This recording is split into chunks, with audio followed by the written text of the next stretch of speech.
Okay, welcome everybody viewing online. Today I just wanted to go over a quick circuits problem. So last time we did some circuits, this time we're going to do some circuits because exponential changes until next week. So last time we did a circuit involving a short. This time I wanted to do something involving resistor, like resistor addition, resistor simplification, and some stuff involving direct measurement of potentials. So for that reason, I picked quiz 2C. You can find it under files, practice quiz 2C. So yeah, all right, I think we should just hop into it. So question 1 asks me to consider the circuit shown below. I'm supposed to calculate the total equivalent resistance of the network, R total, and the total current of the network, I total. Show my work. Okay, let me clear off some of these tabs real quick. All right. And I do have the right screen shared, right? Looking good? Okay, cool. So first, when I look at this thing, I notice that this circuit consists of basically, basically 2 parts or 3 parts, depending on how you want to break it down. So I'll say what I mean. So I've got this battery network over here. I've got a stronger battery that's pushing current clockwise. I've got a weaker battery that's trying to push current counterclockwise. Let me go ahead and lock this down just so I don't erase anything on accident. So the stronger battery, the 30-volt one, is going to win this fight of like 2 things pushing against one another. So I can think of this as like a strong pump pushing against a weak pump, or I can just think about it in terms of I can alternatively phrase the 2 batteries as kind of like reverse resistors, which don't depend on current. So I'll say what I mean a little bit about that, which is, let's pretend for a second that I was only considering this 30-volt battery. So that 30-volt battery is going to be pushing pretty hard in some current into the circuit. The 10-volt battery that's reversed acts kind of like a resistor, but a resistor whose resistance doesn't depend on current. The voltage just drops a constant delta V of negative 10 volts, regardless of how much current I'm pushing through this battery. So that's another way to think about batteries that are turned against the, turned against the main battery, turned against the primary power source. Okay, questions there? I feel like that could be a little confusing. Probably the preferred way to think about it, the intuitive way to think about it that I would try to develop is that the stronger battery or 2 batteries placed in series and in opposition to one another wins. Okay, so they show us also that current goes in this direction, but I can verify it by just thinking about the magnitude of these 2 voltages. The 30-volt one wins. Now, it wouldn't be an issue. I wouldn't even have to think about it if this upper battery were turned around, if it had its negative side over here and its positive side over here. But that's not the case. It's in opposition to the first battery. Okay, so there's the first little section over here that deals with like power being given. So this is the area that supplies current. Then I've got a junction where the current can split. So it can go either to the right, I'm going to call that current I1, or it can go down. I'm going to call that current I2. And Kirchhoff's junction law tells me that I total equals I1 plus I2. So this describes for me the conservation of charge. So the charge that enters this junction, C, must split. It can't just go nowhere. It can't go into like a third space. It's got to go either into the right junction or down, or the right path or the downward path. Okay, so that's stated. Let's go ahead and just calculate the total equivalent resistance of the network. So when I say the total equivalent resistance of the network, what I mean is I'm just going to reduce this little section of resistors here into an equivalent resistance. So this is similar to a lecture, one of the lectures.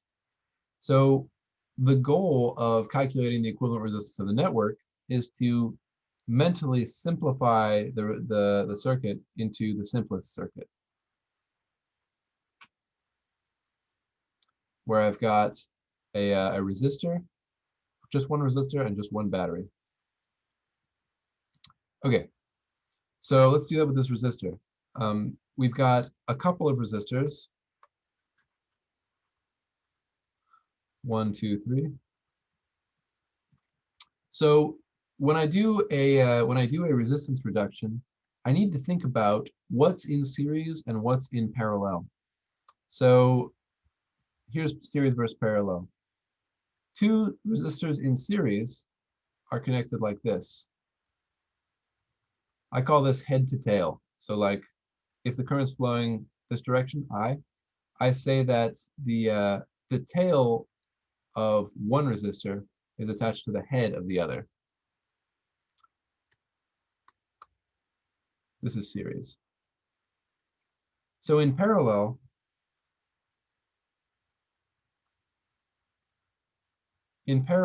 circuit elements in parallel are connected head to head and tail to tail. So if current is flowing again this direction,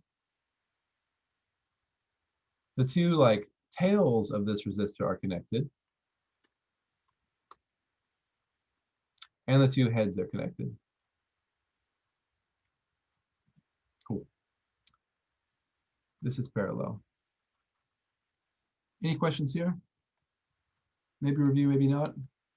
Oh, I had a question about the batteries. Could I ask that? Yeah, go for it. Since the like change in voltage is like -10, does that make the 30-volt battery 20 volts? Yes, it effectively makes this section here into effectively a 20-volt battery. So So if okay. yeah, so in the context of this simplest circuit, this battery is essentially a 20-volt battery. It's a 20-volt battery supplying all of the rest of the all of the circuit elements, all of the resistors with some current. So this is not related. I mean, this is kind of related to resistors, but since resistors act differently in parallel and in series, Yeah. would two like oppositely direction batteries also interact differently if they were in series versus in parallel? Yes, they do. So actually, okay, so like we can just kind of branch this out into a little quick theory example. So if I were to have two batteries that were in parallel like this is actually not like physically realizable, and I'll explain why in a second. But if I had two batteries of different voltages in parallel like this, say this one's 10 volts and this one's 20 volts, this is actually, this breaks a rule. This breaks our conservation rule. So in the last problem solving session and some in the lectures, I mentioned how like anytime I've got 2 points, say point 1 and 2, regardless of the path that I take between them, the change in voltage must be the same. Is that familiar?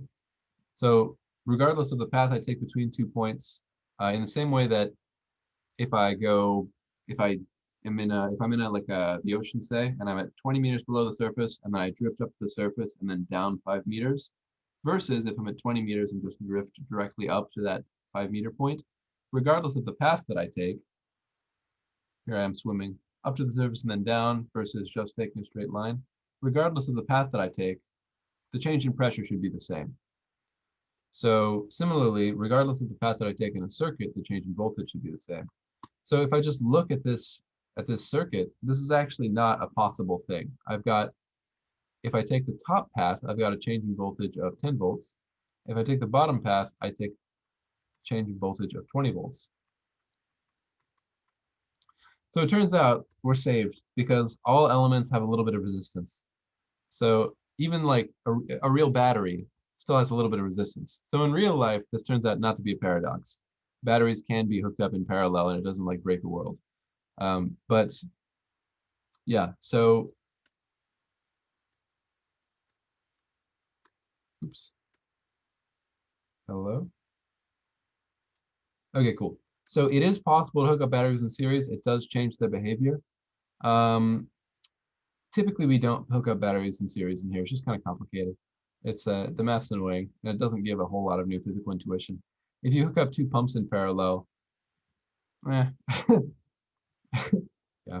So ultimately, you still have like two batteries in parallel because the voltage difference between 2 points like must be the same. This will still effectively act as a battery with a single voltage. But again, because of this whole like resistance thing, the resistors can kind of mess with the circuit later on. It just gets really messy. So typically we don't talk about batteries in parallel here. If we do, we'll only talk about them using concepts that are like somewhat familiar. Thank you. Yeah. Thanks for the question. Okay, so now I'm calculating the total resistance of this network. So in order to do that, I explained a little bit, or I reviewed what series and parallel means. As a reminder, two resistors added together in series to get an equivalent resistance. The equivalent resistance, I've got 1 and 2 here. The equivalent resistance is just the direct sum. So it's R1 plus R2. This makes sense drawing this back to like rusty pipes, because if I string together two rusty pipes and just connect them, I expect the resistance of those two rusty pipes overall to be larger. Like I'm stringing together more rusty section, so it'll take away more energy if fluid is trying to flow through. Meanwhile, in parallel, the equivalent resistance, trying to put these two resistors and treat them as though they're a single resistor. The equivalent resistance is the inverse sum inverted. Yuck. So a property of this sum is that the equivalent resistance for a parallel circuit is always smaller than the individual resistance. So the way I think about this is, if I've got two pipes, or a pipe that branches out into two resistive branches here, each of those branches can now take a smaller current. And so since they're taking a smaller current, the amount of energy they dissipate is going to be like a little lower. So yeah, so the equivalent resistance of the parallel branching here is always less than either of the individual resistances. So it's easier to flow through a parallel branch than it is to flow through a single resistor of a given size. Okay, intuition hopefully built a little bit there. Now we'll just reduce the circuit. So I have to consider now which of these elements are in series and which of them are in parallel. So let's look at the flow. Current 1 flows through the 5 ohm resistor, then into the 25 ohm resistor. So these two, I will highlight them. Let's do that. That'll be a little bit better, a little bit less messy. These two are in series. Okay, notice that the 60 ohm resistor and the 25 ohm resistor are not in series. So why do I say that? They don't directly share current. So the current in the 60 ohm resistor is I2, and the current in the 25 ohm resistor is I1. There's no current that flows down and then to the right. All current is flowing, seeking lower voltage down at the tail end of the battery. So current is flowing like this. It rejoins at this junction. I1 enters this junction and goes left. I2 enters this junction and also goes left to yield I total here. Okay, so the 60 ohm resistor is not in series with the 25 ohm resistor, even though they give the appearance of being connected like head to tail, sort of. They're actually connected head to head. Current is flowing this direction and this direction, so current is flowing in the same direction, so to speak, for both of these. However, I also don't say that the 60 ohm resistor and the 25 ohm resistor is that they're in parallel. They aren't properly in parallel either, because the 25 ohm resistor is first linked to the 5 ohm resistor. So let me redraw the circuit, and hopefully I'll make that a little clearer. So I'm going to go up here. So if I just draw this little section, I'll put C right here. I'm going to redraw the circuit. It'll be equivalent, but it's going to be graphically a little different. So the upper branch has a 5 ohm resistor and then a 25 ohm resistor, whereas the lower branch only has that 60 ohm resistor. Okay, so if I just look at my archetypal parallel circuit, my parallel circuit has one resistor on top and one resistor on bottom. So I have something on the top branch and something on the bottom branch. So I don't say that the 60 ohm resistor is in parallel with the 25 ohm resistor. I can say that the 60 ohm resistor is in parallel with the branch containing the 5 ohm and 25 ohm resistor. Okay, so I'm able to say that the 60 ohm resistor is in parallel with something, but it's not in parallel with the 25 ohm resistor alone. It's in parallel with like both of them. It's in parallel with the equivalent resistance of the two in series here. All right, so my first circuit reduction that I'll do on this circuit is combining these two series resistors, the 5 ohm resistor and the 25 ohm resistor. So when I do that, oh, and I should probably mark the position F, just so it's a little bit clearer here. Position F and position D are, there we go. Position F is here, position D is here, and position, what's the other one? Position A is over here somewhere.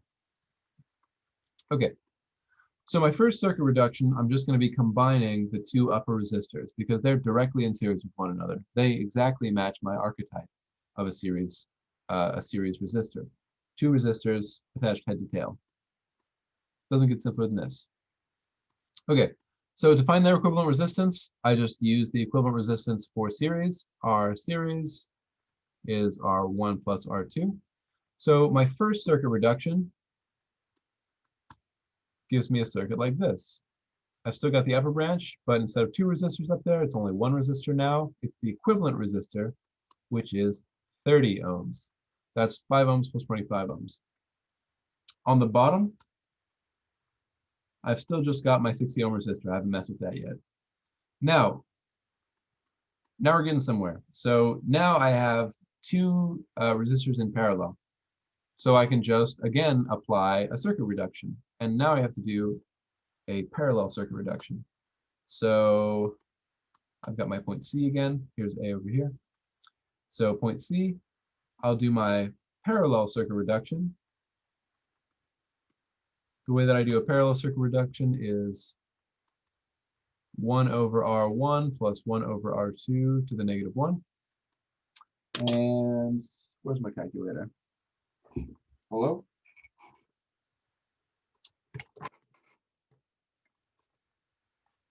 Embarrassing. One sec.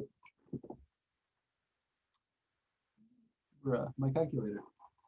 Did you see it? No, this is my T89. I'm looking for the 86. Where's my calculator? Oh, there it is. Okay.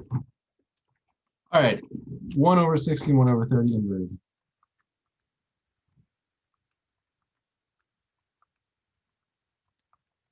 So I get 0.05, and then I invert that, I get 20 ohms. So the equivalent resistance here is 20.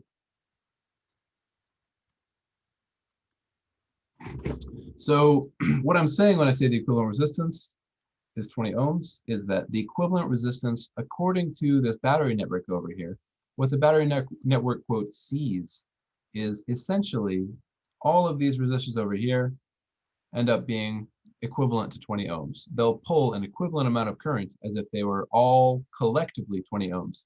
Not that they're all individually 20 ohms, like not as though the average somehow is 20 ohms, but that if I were to reduce my circuit to the simplest possible circuit here, the equivalent resistance is 20 ohms.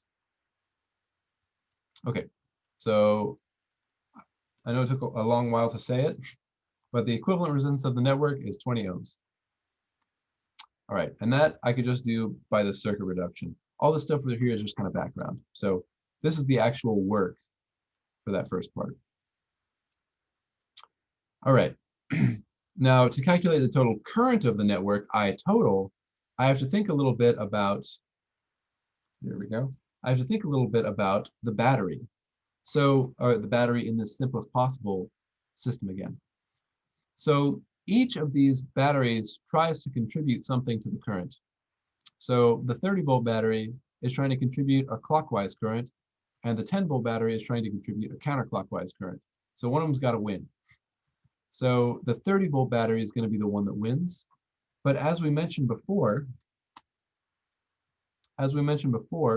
the 10-volt battery effectively reduces the voltage difference from the negative terminal of this like battery network to the quote positive terminal of this battery network. So let's call this the negative terminal of the battery network and the positive terminal of the battery network. The change in voltage here is just 20 volts. So between the point that I've marked with the minus sign and the point that I've marked with a positive sign, we go from first the negative to the positive side of the 30-volt battery. That's going to give me a delta V of 30 volts. And then as I keep traversing the circuit, I reach the positive terminal of this 10-volt battery and traverse to the negative side. So I'm kind of like pushing upstream. That's going to drop my voltage by 10 volts. My change in voltage is going to be negative 10 volts there. So I'll say the total change in voltage across this battery network, delta V total, is just 20 volts. This battery network effectively looks like a 20-volt battery. Is that okay so far? Other questions? Okay, so the effective battery voltage here is 20 volts. So if I want to calculate the total current of the network, the total current leaving the battery, IB, I can just do that using Ohm's law now. So the total current, Ohm's law is that the change in voltage across the resistor is negative I, so the current through that resistor times the resistance. So in this equivalent circuit, the current entering the resistor must be the same as the current leaving the battery. So if I use my equivalent circuit, my simplest possible circuit, the I that's entering the resistor is just the same as the current exiting the battery. So I can calculate that. I is negative delta VR over R. The change in voltage across the resistor, since it has to absorb all of the voltage provided by this battery, is negative 20 volts. So it's negative of negative 20 volts divided by the resistance, the equivalent resistance, which is 20 ohms. And I get out 1 amp. So the total current is 1 amp. And again, I know I've shown like a lot of extra work here. So if it was like a quiz or a midterm rather, what I would expect to see is this. Just that little math section there. And possibly this diagram. That would be good to have too. Just to show that you know that the equivalent battery voltage is 20 volts.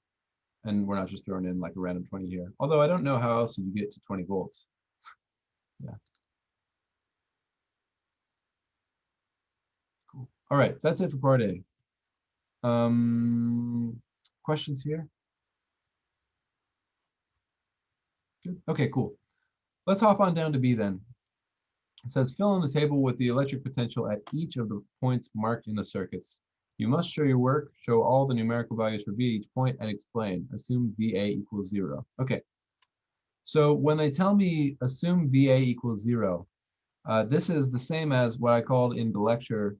I call it setting my ground. So choosing where the ground is. And when I say ground, ground doesn't mean the same thing as it does, talking about like the ground on Earth. ground here means the point where voltage is 0. So not where change in voltage is 0, but where voltage is 0. Not delta V, but V. It's telling me that V at A is 0. I'm going to go ahead and clean up this chart so that I can make some more marks on it that are more relevant to this question. Okay. So VA is 0. So V equals 0 here. Notice now I'm not labeling any delta V's. I'll label delta V's when we get there. I'll label them with pink, delta V. And I'll label voltages straight up with orange. I want to make sure that distinction is really clear. Okay, so I'm supposed to show all my work, show all numerical values for V at each point, and explain. So VA equals 0. And if I want to explain that, I would say by assumption. They told me to in the problem. Okay, VB, what's point B? Well, point B is on this side of the battery. I'm crossing the battery from a negative terminal to a positive terminal. So that's like the right way to cross a battery. So I get a positive, I get an increase in voltage. Delta V battery at 30 volts. And that's the only thing between points A and B. So VB is 30 volts. Relative to my ground, it's at a voltage of 30 volts. So VB is at 30 volts. I'll just say crossing the battery. Crossing 30 volt battery from negative to positive. Crossing it the right way. Okay, as I keep moving around the circuit, I fall down this resistor, or not resistor, sorry, this battery, this 10 volt battery. Delta V here is minus 10 volts. I'm crossing the battery the wrong direction. So I'm going from positive terminal to negative terminal. That's going to reduce my voltage. So my voltage at C, it was 30 volts. I took away 10 volts. We're now at 20 volts. And again, I cross the battery, cross 10 volt battery from plus to minus. Crossed it the wrong direction. Okay, so far so good? Cool. VD, so D is this point down here. And by default, like it kind of, like given the flow of the problem so far, it feels like I should be looking at, okay, I've crossed this. I need to know this change in voltage across this resistor. Uh-oh, that means I have to know the current in that junction because delta V is negative IR. It turns out it's a little simpler than that. So anytime there's something that looks like a little bit too complicated in a circuit, like it's going to take a few more minutes to figure out, I encourage you to try to figure out points that are equivalent. So here I've got A and D connected by a wire. So since A and D are connected by a wire, if I follow this path, there's nothing in between them. And since there's nothing in between them, the change in voltage between them is 0. So I can say, hello, can I get my eraser? There we go. So I can say delta V between these 2 points, A and D, delta, wow, that is the gnarliest bracket ever, but okay, delta V between these 2 points is 0. So what's 0 plus 0? 0. So the voltage at D is also 0. 0 volts. And I'll go ahead and cheat and we'll say F as well, because F is connected to those 2 points by a wire. Not really cheating, you know what I mean. All right, so the voltage at these 2 points is 0 because connected by a wire to A. Connected directly to A. And then if I want, I could justify by saying something like wires have no resistance. Have no resistance. Okay, and for my last point, oh no, I'm actually gonna have to do a little math.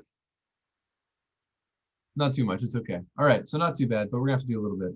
So for my final point, E, E's the hard one, it looks like. For my final point, E, current flows this way. There's a resistor between the 20 volts and E. There's also a resistor between the 0 volts and E. So I know E is going to be somewhere between 20 and 0, but I have to do a little bit of calculation now to get there. Okay. So let me try to just draw in this circuit in a simplified way. So Let me do this. I will take, this is point C again. It's at 20 volts. I've also got a resistor, 5 ohms. I've got point E here. Then I've got a 25 ohm resistor. Oops, 25 ohm resistor. And then I've got F. And here's, oops, that's not F, sorry, that's supposed to be E. There we go.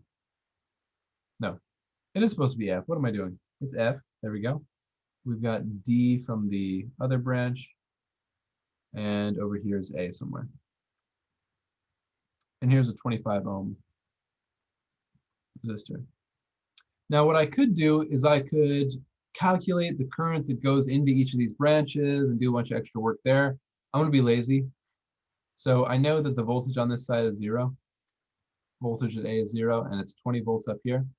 So the voltage difference across these two resistors is 20 volts. So I don't know, I don't know exactly what this upper current is. I'll call it I1. But I know that whatever happens, these two resistors are going to have to split 20 volts between them somehow. The change in voltage between them is going to have to sum up to 0. So I'll say delta V 5 ohm plus delta V 25 ohm equals negative 20. I must have a voltage drop of negative 20 volts across those two. So I'll write that, I'll expand out these delta V's using Ohm's law. So these are two resistors, so I can say delta V is negative I times 5 ohms. And I'll call this I1 as I did in the diagram, plus negative I1 times 25 ohms. And that's going to be negative 20 volts. So yeah, all right. Mathing it out, I1 times 30 ohms, oops, 30 ohms, there we go, is negative 20 volts, which means that I1 is, oops, shouldn't be negative 20 volts, my bad. That's what I get for doing mental math. I1 is 2/3 of an amp. 20 but divided by 30 is 2/3, 0.66 amps. Okay, so I found the current in the upper branch. I didn't have to mess with the lower branch at all. I just found the current straight up in the upper branch. Can I do that? That feels magical. How do I do that? Bruh. No, that's fine. Yeah. Yeah, that's fine. Because it's 20 volts. Yep. I1, 2, yep. 2/3 of an amp. And for what it's worth, that means that the bottom is also carrying I2 is 1/3 amp. Which, does that make sense to me?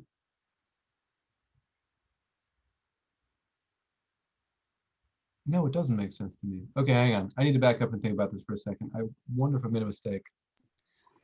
Earlier I calculated the current through the 60 ohm Yeah. resistor, and I ended up getting 0.67 amps, so like two-thirds as well. But that's for the 60 ohm one.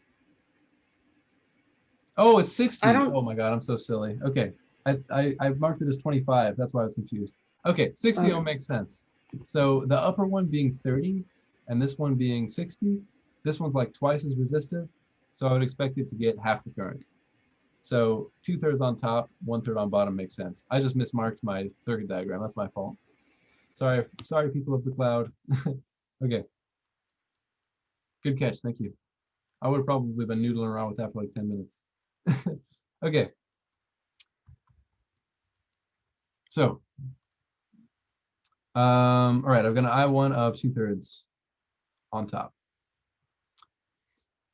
So now I can just calculate directly the current at E, knowing that the change in voltage from the points I'll mark in orange here, the change in voltage, delta V from points, I'll call it point 1 prime to point 2 prime. The change in voltage there is negative I1 times the resistance between them, which is 5 ohms. So that's going to be negative 2/3 times 5. And 2/3 times 5 is 10/3 volts. So 20, that's the change in voltage, right? So it doesn't tell me that the voltage there is negative 10/3. It tells me that the change in voltage is negative 10/3.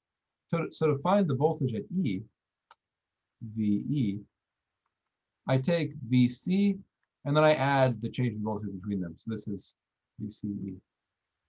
VC plus delta V CPE. And that's going to be 20 volts plus negative 10/3 volts.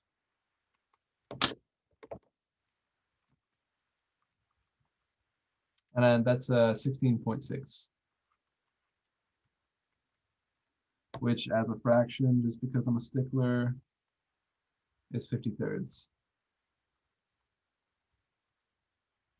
I would take 16.7 here as well, but just to be precise. Okay, so I would count this as an explanation. There's no need to explain it any more than with the math, I don't think. So this is 50/3 volts. Oops, that's a box. Hello. 50/3 volts, or 16.7 volts. Okay. So that's it for this first part of quiz 2C. Yeah, we've got about 15 minutes left, so I'm happy to go over the other part as well, if that's useful. We talked about it a little in my office hour, so it might be redundant for a couple of folks, but not too many. Yeah, sound good? I'm down to do it. Otherwise, not a huge deal. Okay, let me go ahead and pull it over. Canvas, I might be a moment. Downloads, quiz 2C, here it comes. All right, snip. This is another short type question, like in the sense that it contains a circuit with a short. Here we go. Okay, so I'll have to go over this one a little faster, but mostly this one's just good for developing intuition. So I've got circuit A and B. The bulbs A and B are identical. Initially, the circuit below they are glowing. What happens to each bulb if the switch is closed? Does it get brighter, stay the same, get dimmer, and go out? So just talk about circuit elements. This is our battery, as always. We've got two bulbs, A and B, symbolized here. And we've got a question: what happens to the switch what happens to the bulb if the switch is closed? The switch is this thing here. So the switch is either in the closed or open position. We say it's open when it doesn't complete a path. So when it doesn't complete a path, the switch is open. When we close the switch, it completes a path. In the same way that in the lecture video, I mentioned like closed versus open circuits, where closed circuits have completed loops, open circuits don't have completed loops. It's the same kind of idea. A closed switch is one that completes the circuit. Let me lock. There we go. Okay. So initially in the circuit below, they are glowing. So initially they're identical. Each of these carry the same current. Let's explain that a little bit. So I1 is going up out of the battery. We hit the junction. The current has two options. It can either go to the right or it can go down. But wait, none of it can actually go down. Because if it were to go down, it would just run into a dead end. So current can't actually flow that way. We have an infinitely resistive resistor here in the form of a part of the circuit that isn't completed. So no current can flow this way. An open switch is like an infinitely resistive resistor. So all of the current, all of that I1 is going to keep flowing around to the right. We're going to go down into this lower bulb, and it's going to light up. So since both bulbs are carrying the same current, both are going to carry, and since they're identical, they carry the same current and same resistance. They're both going to be equally bright. So I'll just mark that here. Initially, each bulb is equally bright. And if you want, I can give a power style argument for that. So the power dissipated by an individual bulb, the power of a bulb, the power of a bulb is given by the change in voltage across that bulb times the current that the bulb consumes, or the current that passes through the bulb is probably a better way to say that. The voltage it consumes times the current passing through it. I can equivalently say for these resistors, these bulbs, since delta V equals IR, I can equivalently say that the power dissipated by each bulb is I squared times R. Since they both carry the same current and they both carry the same resistance, the power dissipated by each bulb is the same. So that's justification, if you didn't believe me from before, for why the bulbs are equally bright. They consume the same power. They each eat the same current, and they each have the same resistance. Okay, that's all I have to say while the switch is open. So now I'll branch out a little bit, talk about what happens when the switch is closed. So when the switch is closed, I'm going to erase the marks I made before.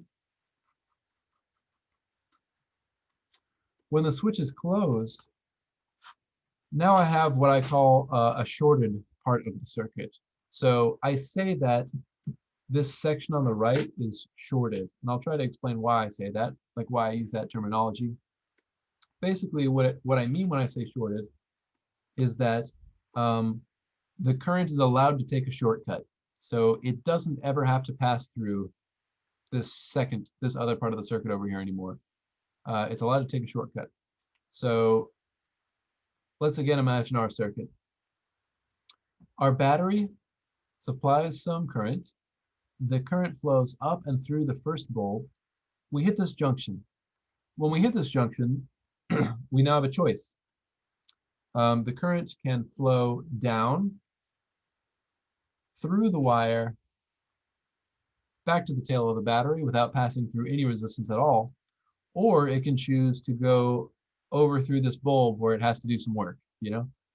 And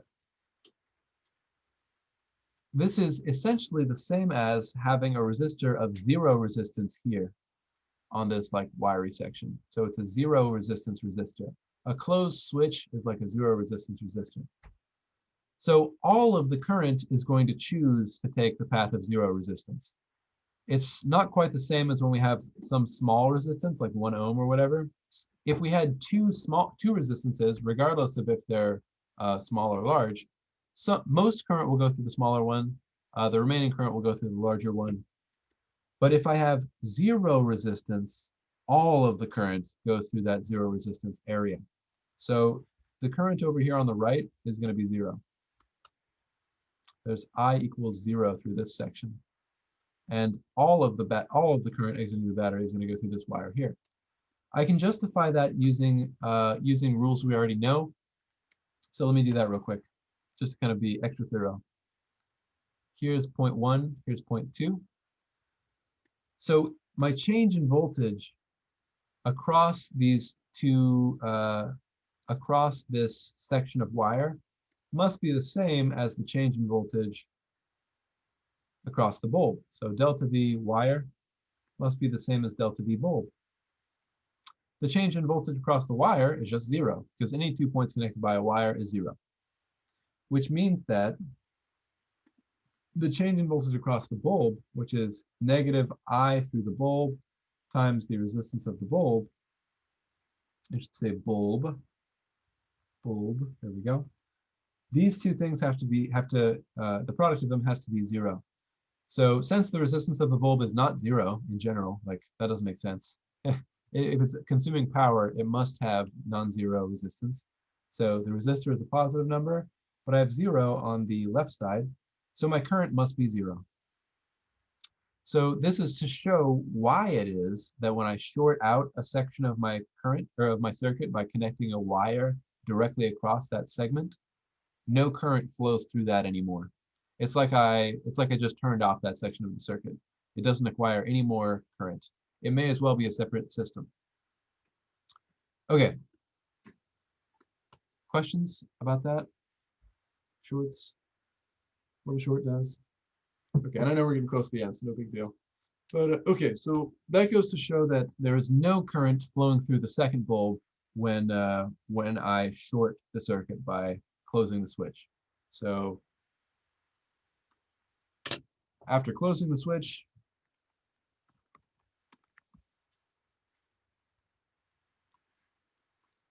so B turns off, B goes out,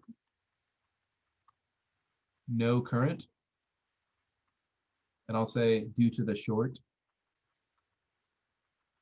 You don't have to use that terminology if you don't. I mean, there's no, I don't mind the vocab of like short or anything like this. If you say there's no current flowing through it, that's fine with me too. Justifying it by Ohm's law, whatever. Okay. A, does it get brighter, stay the same, get dimmer, or go out? So now I can think a little bit about the equivalent circuits. So initially I had a battery with two resistors that were equally sized. That was before I closed the loop, RR. So each of these resistors absorbs the same energy because they are the same size. After I close my loop, my equivalent circuit looks like this. I've got a single resistor with the same battery as before. So which of these is going to produce more current? Well, this one's got double the resistance. This one's got only a single resistor.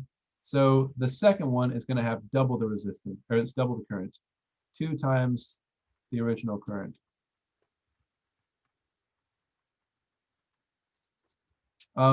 This thing is A. It's resistor A, or bulb A. So since bulb A, once I close my switch, since bulb A is receiving twice as much current, and since it has the same resistance, it's gonna produce 4 times the power. So it's gonna get brighter. A gets brighter as I've doubled the current, 2 times the current from before, and that means 4 times the power. Power. So A is going to get brighter.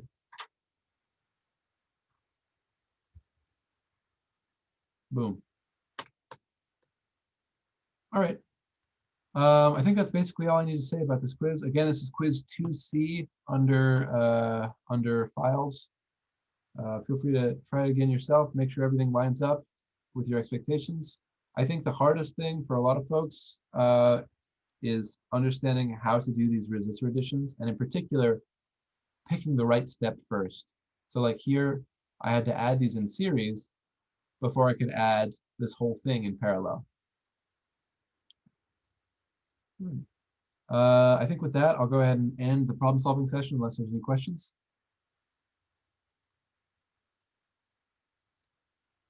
All right, and I will stop recording. All right, see you.